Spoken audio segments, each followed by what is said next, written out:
జీవిత కాలమంతా ఆనందించెదా, యేసయ్యనే ఆరాధించెదా.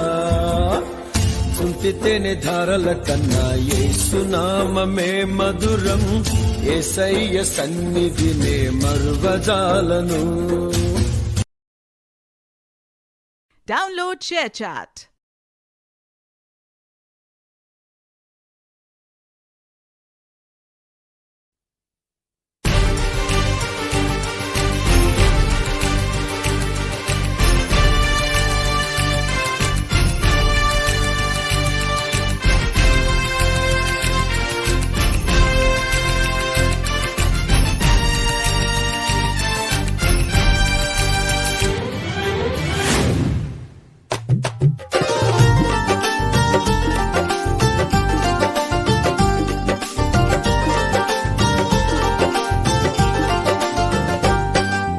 ఇశ్రాయేలు కాపరి విశ్వముని ఊపిరి, ఇశ్రాయేలు కాపరి విశ్వముని ఊపిరి.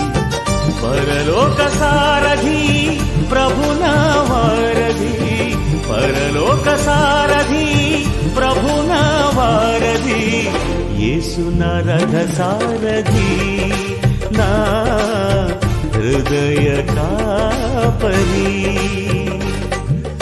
ఇశ్రాయేలు కాపరి విశ్వముని ఊపిరి, ఇశ్రాయేలు కాపరి విశ్వముని ఊపిరి.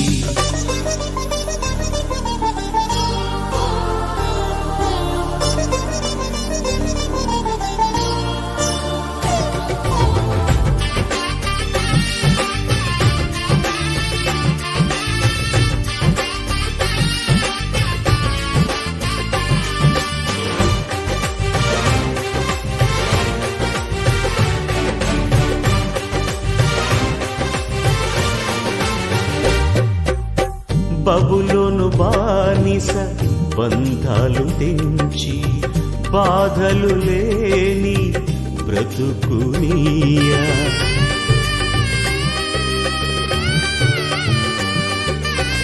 బబులోను బానిస బంధాలు తెంచి, బాధలు లేని బ్రతుకునియా.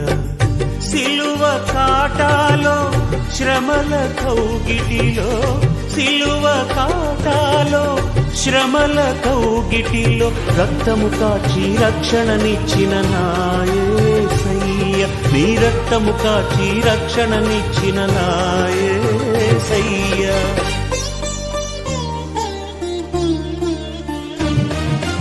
ఇశ్రాయేలు కాపరి విశ్వముని ఊపిరి, ఇశ్రాయేలు కాపరి విశ్వ.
పక్షపాతం నీ తండ్రికి ఉండేనా అలనాడు వేగుల వారిని దాచి ఉంచి ఆరాహాబు తన వారిని విశ్వాసంతో రక్షించుకొనలేనా సువార్త విశ్వాసంగా జీవించేము మగువా ఆ దేవుని సైన్యము నీవేగా వాక్యమనే దీపంతో ప్రకాశించుము అదిగా సంఘానికి మూలకము నీవేగా. మార్కు సువార్త 14వ అధ్యాయము 62 నుంచి 65 దాకా చదువుతున్నాను. యేసు అవును నేనే, మీరు మనుష్య కుమారుడు సర్వశక్తివంతుని కుడి పార్శ్వమున కూర్చునుటయు ఆకాశ మేఘరుడైన వచ్చుటయు చూచెదరని చెప్పెను. ప్రధాన యాజకుడు తన వస్త్రములు చింపుకొని, మనకు ఇక సాక్షులతో పని ఏమి? ఈ దేవ విన్నారు కదా మీకేమి తోచుదని అడగగా, వారందరూ మరణమునకు పాత్రుడని ఆయన మీద నిరస్థానం పని చేసిరి. కొందరు ఆయన మీద ఉంగి వేసి ఆయన ముఖమునకు మూసుకు వేసి ఆయనను బుద్ధుచు ప్రవచింపమని ఆయనతో చెప్పిరి గాని భర్తృతులతో కొట్టి అరచే ఎంత స్థుతించా కూడా తక్కువే ప్రభా. మరి 10th క్లాస్ వారికి నా ప్రభ నా తండ్రి మొదటి ఎగ్జామ్ రాయడానికి ఇంటర్ వాళ్ళకు నా ప్రభ ఫస్ట్ సెకండ్ ఇయర్ వాళ్ళకు నా ప్రభ రాయడానికి మీరు కృప చేసిన విధానం బట్టి మీకు ఎంతగానో వందల స్థుతులు స్తోత్రం చెల్లించుకుంటున్నాం. ఆయన మీరు చాలినంత దేవుడు, అద్భుతకరుడు, ఆలోచనకర్తగా ఉన్నారు. సర్వశక్తిమంతుడు, సర్వోన్నతుడు, సర్వ అంతర్యామి, సర్వ సృష్టికర్తగా ఉన్న దేవా స్తోత్రం. స్తుతికి కారణబోధనం దేవా స్తోత్రం. స్తోత్రం మూలం నామతులు దేవా స్తోత్రం.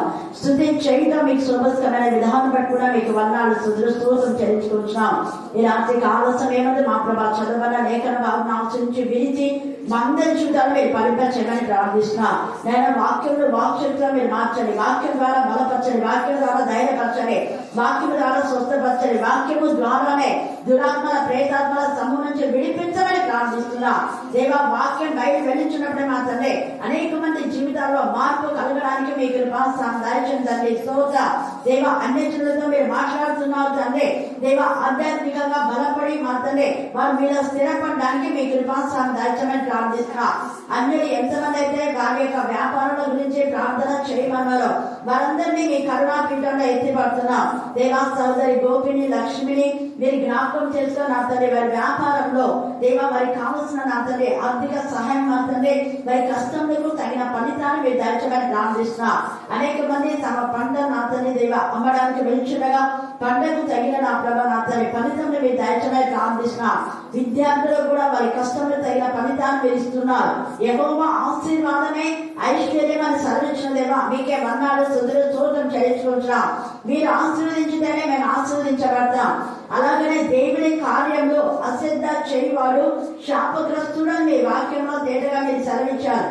మీ వాక్యం శ్రద్ధగా వినకపోతే దేవా మీ యొక్క సన్నిధికి రావడానికి శ్రద్ధ లేకపోతే ఆసక్తి తపన తృష్ణ లేకపోతే మీరు శాపగ్రస్తులు అవుతారని మీరు సెలవిస్తున్నారు. దేవ నా ప్రభ నా తండ్రి వారికి వారుగా శాపాన్ని కొనుక్కోకుండా వారికి వారుగా శాపగ్రస్తులు కాకుండా దేవ ఆశీర్వాదానికి పాత్రలు అవడానికి దేవ అబ్రహాము ఇస్సాకు యాకోబుల దేవ అబ్రహాము ఎలాగ నీకు లోపడ్డామో ఇస్సాకు ఎలాగ నీకు లోపడి భయపడి దేవా నేను కనపరిచాడు. హేబేలు మా తండ్రి శ్రేష్టమైంది ప్రథమమైంది దేవ నా ప్రభా నీకు ఇష్టమైన ఇంపైన సువాసన యాగంగా నా తండ్రి బలి అర్పణ చేశాడు. ఈ రాత్రి కాల సమయంలో నీకు ఇష్టమైంది మా హృదయం తండ్రి సమయం ప్రభా నీతో మేము ఉండాలని ఇష్టపడుతున్నాం తండ్రి. దేవ ఉపవాస ప్రార్థన అంటేనే నా ప్రభా క్రీస్తుతో సహవాసం దేవ నీతో సహవాసం చేసే జ్ఞానం ప్రతి ఒక్కరికి దయచేయమని ప్రార్థిస్తున్నా. ఈ యొక్క ప్రార్థనలో ఎంతమంది నీతో సహవాసం చేస్తున్నారో వారందరినీ నేను బహుగా ఆశీర్వదించుగాక. ఎంత మా ప్రభా సమయం మీ సన్నిధిలో ప్రధాన యాజకులే యేసు ప్రభుపై నేరారోపణ చేయుట. ప్రధాన యాజకులే యేసు ప్రభుపై నేరారోపణ చేయుట. నేరారోపణ అంటే కొంతమంది నేరాలు చేసినట్టుగా చెప్తూ ఉంటారు. ఆరోపణలు అవి సరిగా లేకపోతే వాటిని అబద్ధ సాక్ష్యాలు అంటారు. నేరారోపణ ఎంతమంది చేసినా అవి సరిపోకపోతే వాటిని అబద్ధ సాక్ష్యాలు అంటారు.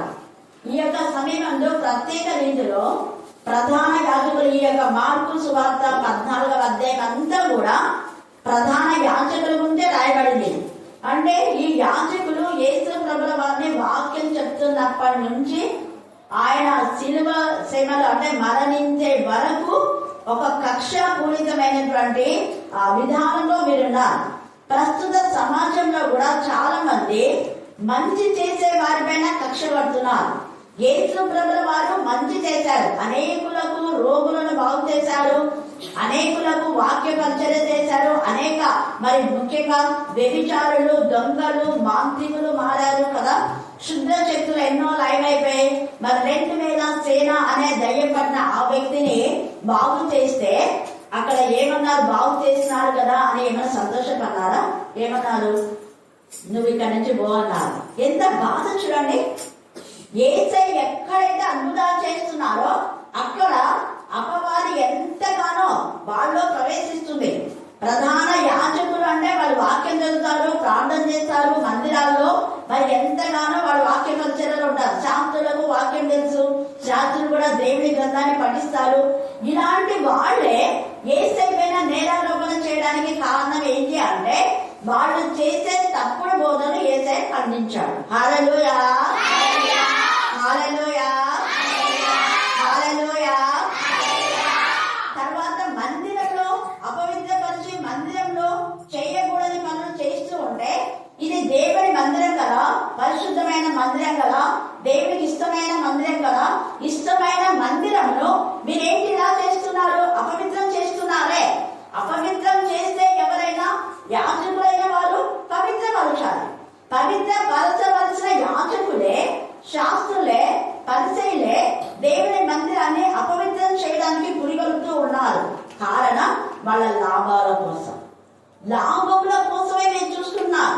మనీ మైండే మీకు అంతా కూడా నిత్యంగా ఆత్మల భారం కలిగి ఆత్మలు రక్షించాలి, ఆత్మలు దేవుని రాజ్యం కోసమే మరి ప్రయత్నించాలి, దేవుని రాజ్యంలో ఆత్మలు ఉండాలన్న ప్రయాస మరి వాళ్లకు లేదు.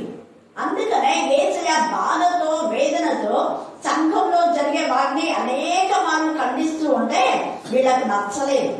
అందుకే ఈ 14వ అధ్యాయం అంతా కూడా ప్రత్యేకంగా యాజకుడు అయినటువంటి యాజకులే ఆయన పైన నేరారోపణ చేస్తూ ఏం చేశారు తెలుసా? వాళ్ళ పనిని పంపాడు. ముందర 47వ వచనం చదవండి. 14వ అధ్యాయం 47వ వచనం. దగ్గర నిలిచిన వారిలో ఒకడు కత్తి దూసి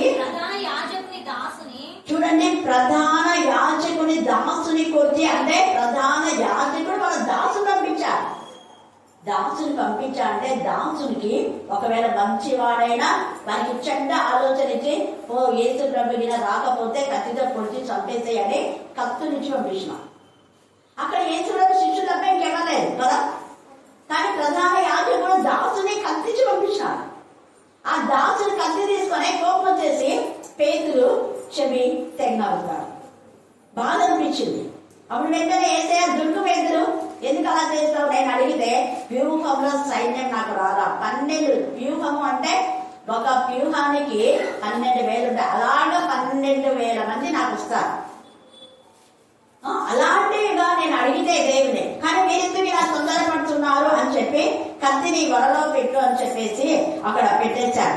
ఈ యొక్క ప్రధాన యాజకుడే తన దాసుని పంపడం అంటే ఎంత బాధాకరమైన సిచ్యువేషన్ ఒక్కసారి మీరు ఆలోచించండి.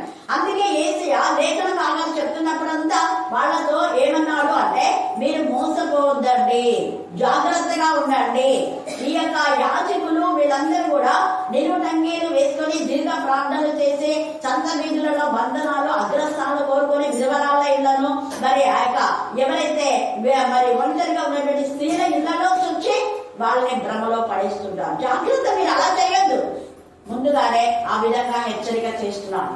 ఈ సమయమందు మనం ఒక్కసారి జ్ఞాపకం చేసుకోవాలి. ఎందుకు వీళ్ళు ఇలా చేస్తున్నారంటే వాళ్ళు తప్పుడు ఎత్తి చూపినందుకే.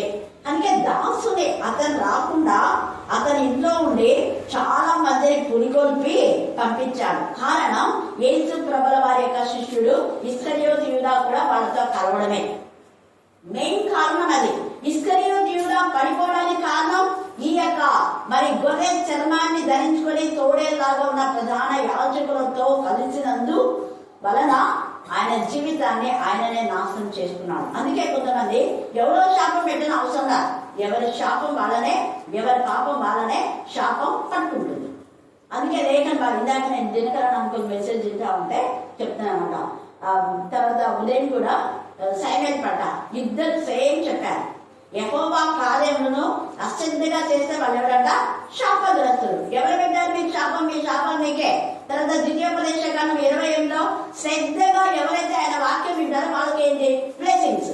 శ్రద్ధగా వాక్యం వినకపోతే శాపలే. ఆయన కార్యం కూడా శ్రద్ధ లేని వారికి. మనకి వాక్యం వింటున్న మనం నిజంగా శ్రద్ధ ఉందా అశ్రద్ధ ఉందా మనం ఒకసారి ఆలోచన చేసుకోవాలి. తర్వాత ఈ ప్రధాన యాజకుని దాసుడు ఇలాగే చేస్తే మరి ప్రధాన యాజకుని దాసురాలు రెండవది చూడండి. ఇక్కడ 66 వచ్చిన 14:66 పేతురు ముంగిట క్రింది భాగంలో ఉండగా చూడండి, ఈమె ప్రధాన యాజకుని పనికత్తెలలో ఒకటి వచ్చి, అంటే ఇప్పుడు యాజకుడు దాసుని పంపించాడు. నాకు తెలిసి ఈ ప్రధాన యాజకుని భార్య ఈ పేరుని అప్పుడప్పుడు చూస్తుంటది. పోపో ఆడ యేసుడు శిష్యుడు పోయి ఆయన నిర్గాటంలో పెట్టుకొని చెప్పింటది. లేకపోతే అంత ఇదిగా పనికెత్తే వచ్చి పని కట్టుకొని వస్తుందా కూడా. అక్కడ ప్రధాన యాజకుడేమో దాసుని పంపించాడు. ఇక్కడ ప్రధాన యాజకుని యొక్క భార్య నిజంగా, ఎందుకంటే అదంతా ప్రధాన యాజకుని ఇంటిలో జరుగుతూ ఉంది, వాళ్ళ ఇంటి దగ్గర జరుగుతూ ఉంది. ఈ యొక్క పేతురు అనవసరంగా వెళ్ళని చోటికి వెళ్ళాడు. అందుకనే దావీదు అనుభవపూర్తిగా చెప్పాడు, దుష్టుల ఆలోచన చొప్పున ఏం చేయకూడదు, ఇక నడిచాడు. చూడండి 54 వచ్చిన చదవండి. పేతురు ప్రధాన యాజకుని ఇంటి ముంగిన వరకు దూరం నుండి ఆయన వెంట పోయి నడిచాడు.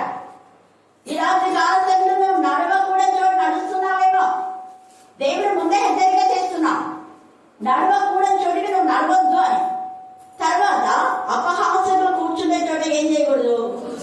వీళ్ళంతా అపహాసం చేస్తున్నారు యేసయ్యను. ఎలాగ అపహాసం చేశారు అంటే 65 వచ్చిన చదవండి.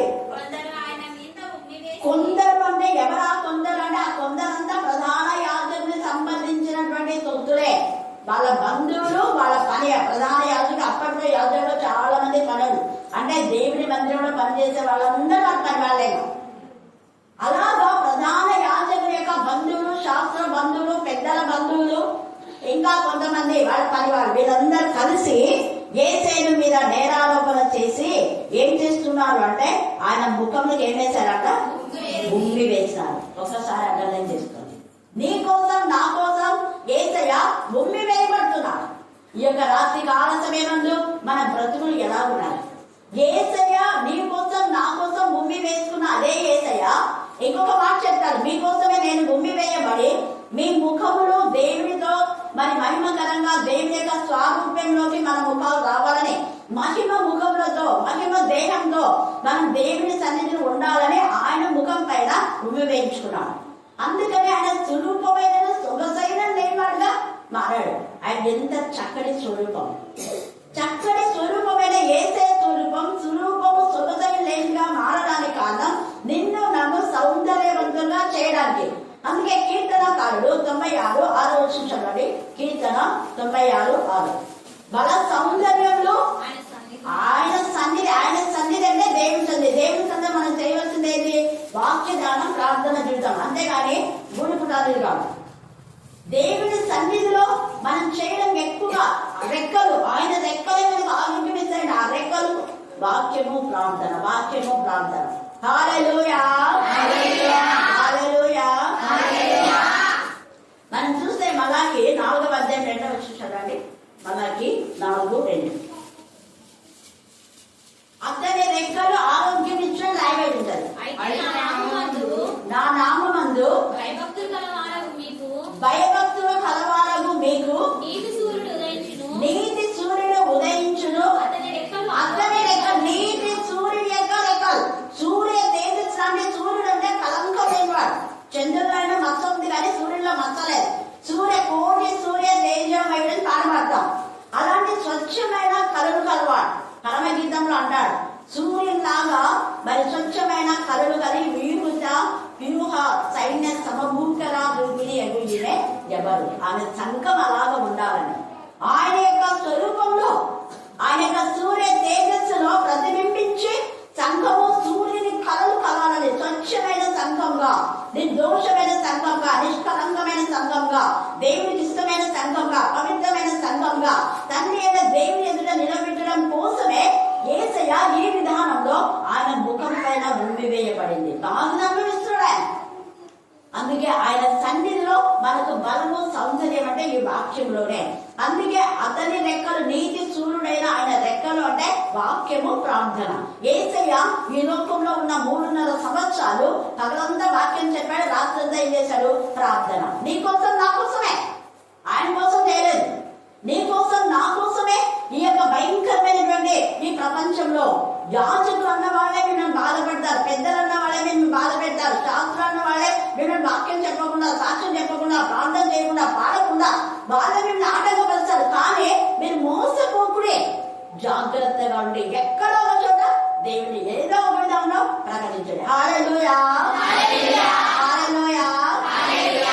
అందుకనే యేసయ్య ఎంతమంది యేసయ్యను ఆటంకపరిచినా, ఎన్ని ఆటంకాలు వచ్చినా, ఎన్ని నిందలు వచ్చినా, ఎన్ని వేదనలు వచ్చినా, ఎన్ని అబద్ధాలు చెప్పినా కూడా యేసయ్య ఎక్కడ వాక్యం ప్రకటించకుండా ఆపలేదు.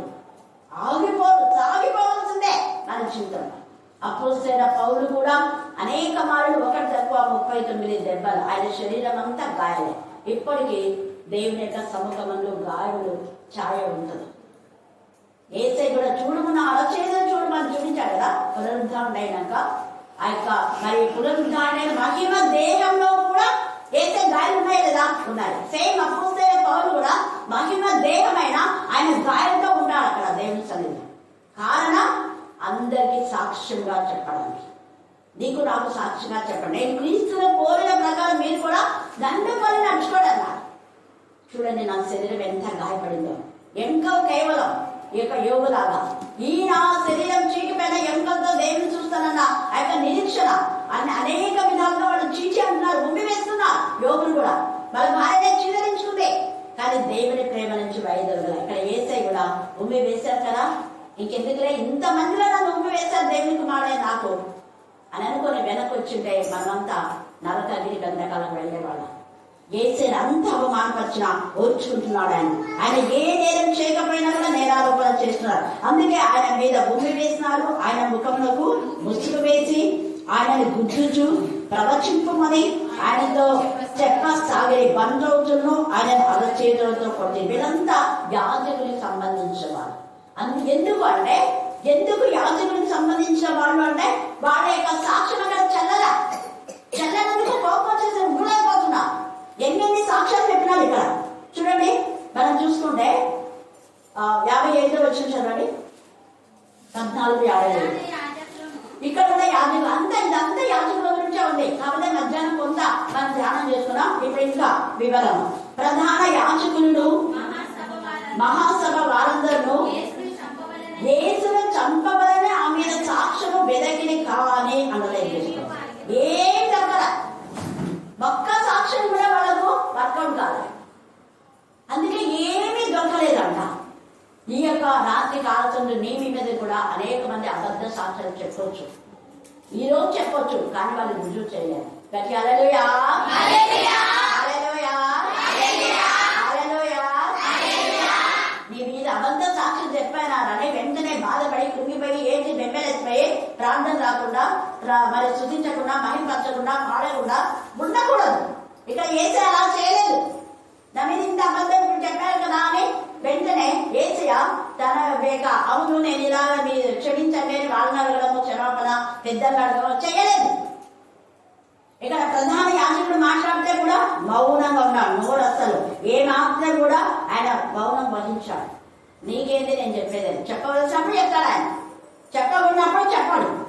అందుకే వాళ్ళు అడిగినా కూడా చాలా మంది ఈ యొక్క ప్రధాన యాజకులు వీళ్ళంతా అడిగినప్పుడు మౌనంగా ఊరకుండే 40 వచ్చిన. అయితే ఆయన ఉత్తరం ఏమీ చెప్పక ఊరకుండేను. మీరంతా బొదలుబోతులు, తిరుగుబోతులు, నిద్రబోతులు, సోమరిపోతులు, మీకు పని కావట్లేదు, ఇంతే తెలిసే సైపు, అందుకని ఊరుకున్నాను. కానీ దేవుని గురించి అడిగినప్పుడు మౌనంగా ఉన్నాను. నువ్వు నిజంగా దేవుని కుమారుడు క్రీస్తువా అంటే అవును నేనే. మళ్ళీ ఏమంటున్నాడు, మీరు మనుష్య కుమారుడు సర్వశక్తి మంతుని కుడిపార్శ్వమున కూర్చుండుటయు ఆకాశ మేఘాలుడే వచ్చుడై చూడదని చెప్పారు. మీరు చూస్తారన్నాడు. ఎక్కడ ఒకటి ఆందోళన చేసుకోండి. చాలా మంది హిందూస్ అడుగుతున్నారు, అంటే యేసు ప్రభు మేఘాలుడై వచ్చేది ఎప్పుడు ఇంకా రాలేను కదా. ఇప్పుడు యేసయ్యను ఇలాగ చెప్పిన ప్రధాన యాజకులు శాస్త్రం అంతా చచ్చిపోయినా లేదా, మళ్ళీ ఎట్లా సరే చూస్తాను. ఎందుకంటే పాతాల లోకం తెరవబడింది, అదే మూయబడ, అది కాల్చుకోవాలని ఎవరెవరు వస్తారు తెరవబడే ఉండదు. ఆ తెరవబడిన పాతాల లోకం ఏదై మేఘాడే వచ్చుదా అక్కడ పాతాళం నుండి చూసి రొమ్ము పట్టుకుంటారట. అయ్యో నిజమే కదా అని రొమ్ము పట్టుకొని వెళ్తారు. కానీ ఏం తెలుసా, అక్కడ పశ్చాత్తాపడితే బాగా ధనవంతుడు అక్కడ పశ్చాత్తాపడ్డాడు. ఏమైనా ప్రయోజనమా లేదు. ఇస్కరియోతు కూడా పశ్చాత్తాపడుతున్నాడు. ఏమైనా ప్రయోజనమా, ప్రయోజనం లేదు. ఎక్కడో నరకం లోకం కూడా కూర్చొని ఏడుస్తూనే ఉన్నాడు. ఇప్పటికీ ఏడిపోయి. అందుకనే మనకి ఈ వాక్యం ఏమని చెప్తుంది అంటే, బ్రతికి ఉన్నప్పుడే మనం తప్పుని మరి యేసయ్య విషయంలో మనం చేసిన తప్పుల్ని ఒప్పుకొని దేవునికి విరోధమైనవి ఏమైనా ఉంటే ఇప్పుడే పశ్చాత్తాపడి ప్రభుతో మనం ఉంటే ప్రభుతో పాటు మనం వస్తాం. మేఘాలుడే మనల్ని కొనుక్కోతాడే ఊరికే చూడగా. ఇక్కడ వీళ్ళకి చెప్తున్నా, యేసయ్యని ఎవరెవరైతే బాధ పెట్టారో వాళ్ళందరూ కూడా ఖచ్చితంగా నరకంలో నుంచే చూస్తారు.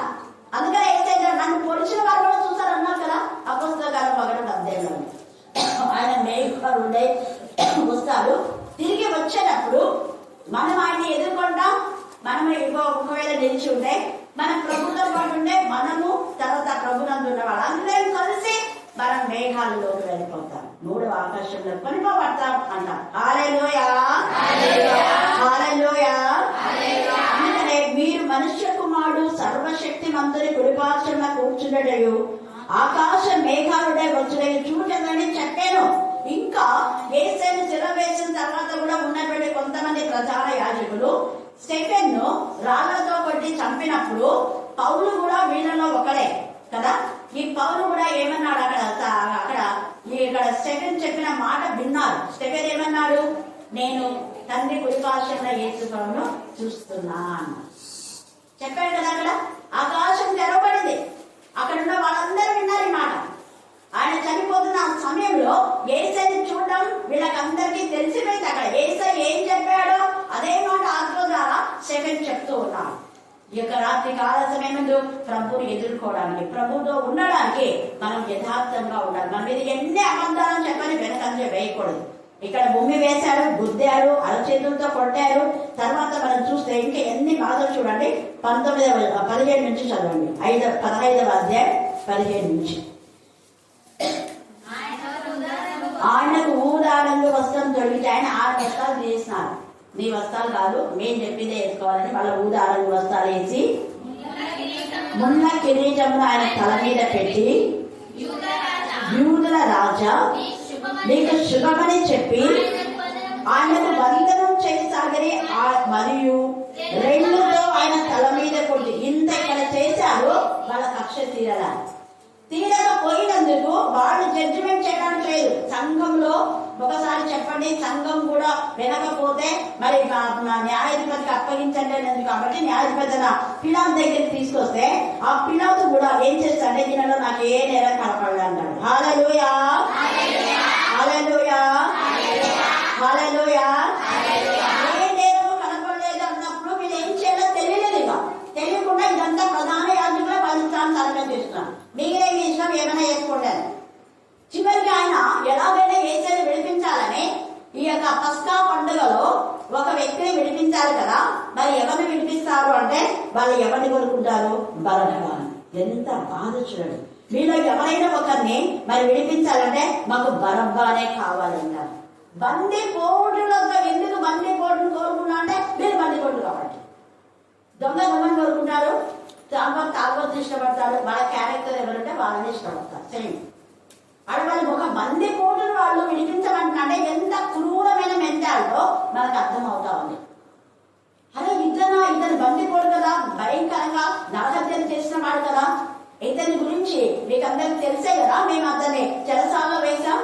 అలాంటి బంది పోటును విడుదల చేయాలా? అసలు పిలాతునైతే మైండ్ బ్లాక్ అయిపోయింది. ఎంత ఇదిగా అడుగుతున్నారు మీరు? కానీ అది లేఖనం నెరవేరినట్టు.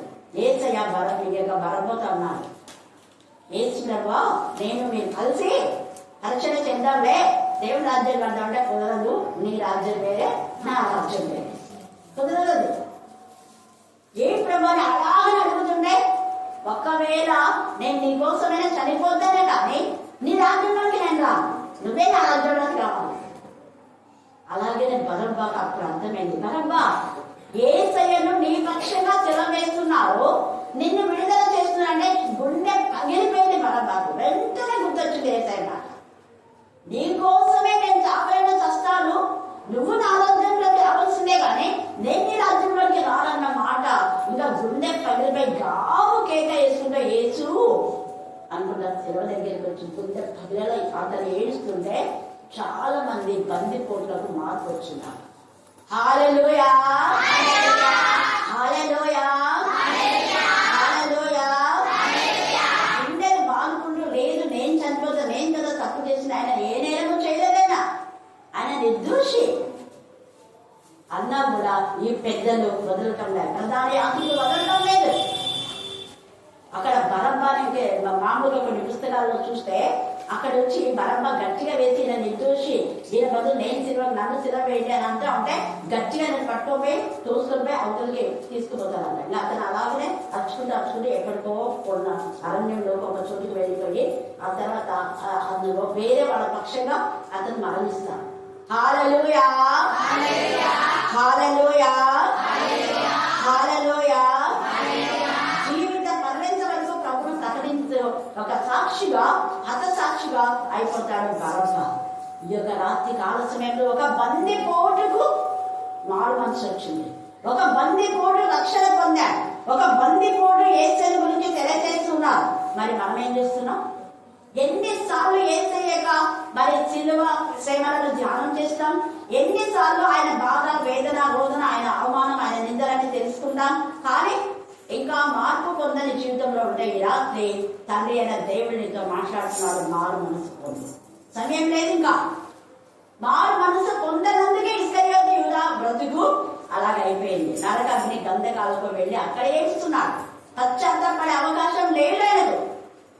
ఇక్కడే పశ్చాత్తాపం, ఇక్కడ యేసు దగ్గరికి వచ్చి ఉంటే కూడా బాగుండేది, కానీ రాలేదు. పేతురైతే వచ్చాడు. పేతురు ఇక్కడ నిలిచాడు, కూర్చున్నాడు. అందుకనే అపవాద ఆయనలో దూరింది. యేసయ్య ఎవరో అని చెప్పాను. 68 వచ్చింది చదవండి. అందుకతడు ఆయన ఎవరో అంట. 3.5 సంవత్సరం యేసు ప్రభుత్వం పాటు అందరికంటే ముగ్గురునే తీసుకుపోయినాం. 24 గంటలు యేసుతో ఉన్నాం. మనం కూడా అలాగే ఉన్నాం. ఎవరు సలమకనా ఏమో గుర్తులేదే, చాలా మంది ఉన్నారు. చావు బతుకుల మధ్య వచ్చి ఇక్కడ మేలు పొందుకొని చిన్నప్పటి నుంచి ఇక్కడ పెరిగి పెద్దగా కూడా అవును టైం ఉంటే పోతాం, వాళ్ళకి టైం ఉండదు. చావు బతుకుల మధ్య చచ్చిపోతానని తల్లిదండ్రులే వదిలేస్తారు. ఇంకా చచ్చిపోతుంది, నువ్వు ఇంజక్షన్ వేస్తే కానీ ఈమె బతకదు అని అంటే వాళ్ళ పిల్లలు వదిలేస్తే చావు బతుకుల మధ్య నేను నా దగ్గర తీసుకొని రోజు పాలు గుడ్లు పెట్టి వాక్యం, ముఖ్యంగా వాక్యము ద్వారా బ్రతికించి చదువు చెప్పించి దేవునికి మహిమకరంగా దేనన్నా దేవుని నామం పేట ఇండియన్ క్రిస్టియన్ అని పెడుతున్నా ఖచ్చితంగా ఉద్యోగం వస్తుంది. నేను రిటైర్డ్ కావడం ఉద్యోగం వచ్చింది. మనసాక్షి ఉందా, విశ్వాసం ఉందా, నమ్మకత్వం ఉందా? కానీ దేవుడు అడుగుతాడు ఇంకా. హల్లెలూయా, హల్లెలూయా. ఇలాగా పేతురన్నా కనీసం వెంటనే 3 ఆ ఒక్క రోజే పేతురు అలా అన్నాడు. ఇంకా అనగానే ఎప్పుడన్నా చచ్చిపోయే వరకు పశ్చాత్తాపన్నాడు పేతురు. చూడండి ఎంత చక్కగా. అందుకతడు ఆయన ఎవడూ నేను ఎరగను, నీవు చెప్పినది నాకు బోధపడలేదని చెప్పి నడవలోనికి వెళ్ళాను, అంతర కోడి కూశాను.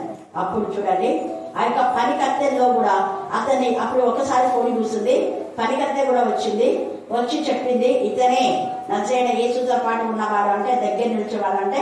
అప్పుడు కూడా నీవు వాళ్ళలో ఒకరు కాదా, నీవు గలిలేవు కదా, మన ఊరు కూడా చెప్తున్నారు. అందుకదా నేను చెప్పుతున్న మనిషి నేను ఎరగాలని చెప్పించుకోగల. మనం కూడా చెప్పిస్తున్నాం. అమ్మతోడు, నాన్నతోడు, దేవుడితోడు, బైబిల్ తోడు నేను మెట్లెక్కమంటే మెట్లెక్కుతానంట. ఏం మెట్లు? ఎందుకు అందులో నాకు అర్థం కావాలి. దాంతో ఒక ఆమె ఉంది, అవునంటే మెట్లెక్కమంటే మెట్లెక్కుతాను అక్క నేను. వాళ్ళు ఇలా అన్నారు అక్క నన్ను. అంటే మెట్లెక్కితే ఏం చేస్తాను అన్నారు. మెట్లు కాదు ఎక్కాల్సింది, దేవుడిని ప్రార్థన చేయి, వాళ్ళే సిగ్గుతో తప్పు తెలుసుకొని వస్తారు కానీ అన్న. హల్లెలూయా, హల్లెలూయా, హల్లెలూయా. అందుకే ఇక్కడ చూడండి, చెప్పించడం అంటే ఎవరు చెప్పిస్తున్నాడు? ఆ పిల్లలు, అన్న పిల్లలు చెప్పిస్తున్నాడు, పొట్ట పెట్టుకుంటున్నాడు. అప్పుడు రెండవ మారు కోడి కూయక మునుపు నీవు నన్ను ఎరగవని ముమ్మారు చెప్పేదవని యేసు తనతో చెప్పిన మాట పేతురు జ్ఞాపకము తెచ్చుకొని తలపోయిచు ఏడ్చనని రాయబడింది. కానీ వేరే పుస్తకాల్లో పేతురు రాస్తే గుండె పగిలేలా చచ్చిపోయే వరకు ఏడ్చాడు. రాత్రి చాలా సార్లు గుర్తొచ్చి, ప్రభా ఎలాగన్నా నేను ఇలా అసలు ఎందుకు వచ్చింది అంటే ఏదన్నాడు, నీకు నిలవ చూడ నిలుందన్నాను కదా, కూర్చొని చూడ కూర్చొందని చెప్పినాను కదా. ఇస్కరియోతు యూదా కూడా వాళ్ళ సహవాసంలోకి వెళ్ళాడు కాబట్టి అలా మారాడు. లేకపోతే సహవాసం అనేది చాలా డేంజర్. ఇక రాత్రి కాలంలో పరిశుద్ధ సహవాసంలో లేకపోతే మన బ్రతుకులు కూడా ఇస్కరియోతు యూదా లాగా అయిపోతాయి. పేతురు లాగా నువ్వు క్రీస్తు చెందిన వాడవా, నువ్వు క్రైస్తవుడే అంటే కాదు, మీ క్రైస్తవులు కాదని ఒక సంఘ కాకలు చెప్పి అబద్ధాలు చెప్పి స్కాలర్షిప్ తీసుకున్నట్టుగా వద్దు. నిజాయితీగా మనం ఒప్పుకున్నాం. మా తల్లిదండ్రులు పెట్టారు, ఇప్పుడైతే నేను క్రైస్తవులుగా ఉండాలనుకున్నా, వాళ్ళు పెట్టారో నాకు పెట్టండి, ధైర్యంగా ధీమాగా గడుస్తూ చెప్పాలి. హల్లెలూయా, హల్లెలూయా. నేను క్రీస్తు మీదగా రుజుపరచుకోవాలని ఎంతగా నా ఆత్మ మనసు శరీరాన్ని ప్రభువుకు సమర్పించాను. కానీ సర్టిఫికేట్ లో కూడా పెట్టుకోవాలని నేను ఇష్టపడుతున్నా. మీకు మార్చడం మీ చేతనైతే మార్పించండి, నేను ఓకే. ఇది చెప్పవలసినటువంటి రుజువు అంటే ఇది. అందుకనే ఈ రాత్రి కాలచంలో మన కోసమే ఇంతగా శ్రమ పొందిన యేసయ్య ఈ ప్రధాన యాజకులంతా అందుకే ఎవరు పడితే వాళ్ళు నమ్మొద్దండి. లేఖన భాగంలో తేజగా యేసయ్య ముందే చెప్పాడు. 1 తిమోతి 4వ అధ్యాయం 1 నుంచి 3 వచనాలు చదవండి. 1 తిమోతి 4, 1 నుంచి 3. అయితే కడవరి దినములలో చూడండి, కడవరి దినంలో అప్పుడే ఉన్నారు. అప్పుడుంటే ఇంకా అప్పటి నుంచి పిల్ల తరం ఇంకెంత పుట్టగొడుగులాగా పుడుతున్నారు. అందుకే కడవరి దినంలో అనేక మంది అబద్ధ బోధకులు వేషధారణ వలన, ఇది అనలైజ్ చేసుకుని, మోసపరచు ఆత్మ వలన దయ్యముల బోధ యందు లక్ష్యముంచి విశ్వాస భ్రష్టులు అందుకని ఆత్మ తేజగా మీతో మాట్లాడుతున్నా. తేజగా ఈ రాత్రి అటు ఇటు వెళ్ళొద్దండి. అటు ఇటు వెళ్ళేది ఊసలు వెళ్ళాగా రంగులు మార్చండి. అటు ఇటు వెళ్ళేది హాగర్ లాగా. హాగర్కు త్రోవ ఏంటంటే దేవుడి పిల్లలకైతే ఏ త్రోవ అన్నమాట. ఏ బండ నుంచి మీరు చక్కబెడతారో, ఏ గుండె నుంచి మీరు తీయబెడతారో, మిమ్మల్ని కన్న తల్లి శారాన్ని మర్చిపోతున్నారా? మీ తండ్రి అయిన అబ్రహామును మర్చిపోతున్నారా? అంటే దేవుని యొక్క వాక్యం ఎక్కడ నువ్వు ఆత్మీయంగా ఎదిగావో ఆ స్థలాన్ని, ఆ సహవాసాన్ని నువ్వు మర్చిపోవద్దు. అది దేవుడు చెప్తుంది. ఏసైతే ఇక్కడ మాట్లాడుతున్నాడు. అందుకే మనం 6వ అధ్యాయం కూడా 6వ అధ్యాయం 5వ వచనం.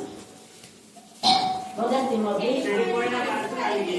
చెడిపోయిన మనస్సు కలిగి ఏమా సత్యహీనులై, వీళ్ళంతా సత్యవాక్యము సత్యంగా ఏదైతే బోధిస్తుంటే ఈ ప్రధాన యాజకులు, శాస్త్రులు, పెద్దలు సత్యహీనులైపోయినారు. వాళ్ళ సత్యం లేదు, అబద్ధం. అందుకే ఇక్కడంతా అబద్ధం. సాక్షులు కూడా తీసుకొచ్చినారు. మళ్ళీ ఈయన చనిపోయి లేచిన తర్వాత కూడా వాళ్ళకి డబ్బులు ఇచ్చి యేసు ప్రభును సమాజంలో నుంచి తీసుకొని పోయారని వీళ్ళంతా చెప్పండి అని వాళ్ళని డబ్బులిచ్చి అబద్ధ సాక్ష్యం. ఇప్పటికీ కూడా అది నానుడే. యేసయ్య లేయలేదు అని కొందరు యూదులు ఇప్పటికీ నమ్ముతున్నారు. యాజకుల మాటలు, అబద్ధ సాక్ష్యం మాటలు, లంచ్ పొండి వాళ్ళ మాటలు. ఇక్కడ అందుకనే అంటున్నాడు. ఇక్కడ తర్వాత 11వ వచనం, దైవజనుడా అంటున్నాడు, దైవజనుడు అయితే నువ్వు ఏం చేయాలా? వీటిని విసర్జించి నీతిని, భక్తిని, విశ్వాసమును, ప్రేమను, ఓర్పును, సాత్వికమును సంపాదించుకోవడానికి ప్రయాసపడాల. పోరాడు దీనికోసం. దీనికోసం పోరాడకుండా డబ్బుల కోసం పోరాడతావా? ఏంటి నీ సేవ? ఏంటి నీ భక్తి? దేవుని ఇక్కడ మాట్లాడుతున్నాం. మన పోరాడ ఆత్మలే మన ధనం, మన బలం, బలగం, మన భాగ్యం, మన భాగం, మన ఐశ్వర్యం. ఆత్మలే మన కిరీటం, మన ఆనందం. పౌలన్నాడు, పౌలుకున్న ఆ ఆసక్తి, తపన మనకుండాలి. పశ్చాత్తాపం పడినటువంటి పేతుడు కూడా ప్రభు కోసమే మరి తలకిందుగా సెలవు వేయబడే వరకు ప్రభును ప్రకటించాడు. వృద్ధాప్యం వరకు కూడా. యోహాను కూడా వీరిద్దరే వృద్ధాప్యంలో చనిపోయిన వాళ్ళు. పేతుడు, అపోస్తలుడైనటువంటి యోహాను. పేతుడు, అపోస్తలుడైనటువంటి యోహాను వృద్ధాప్యం వరకు వాళ్ళు ఉండి ప్రభు మార్గంలో ఉండి ప్రభుని ప్రకటిస్తూ జీవిత పర్యంతం చనిపోయారు. కాబట్టి ఈ యొక్క రాత్రి కాల సమయంలో దేవునికి ఇష్టమైన బిడ్డగా మన దేవుడు ఈ లేఖన భాగాన్ని దీవించి ఆశీర్వదించిన బాక. ఆమేన్, ఆమేన్, ఆమేన్. పాట పాడుతూ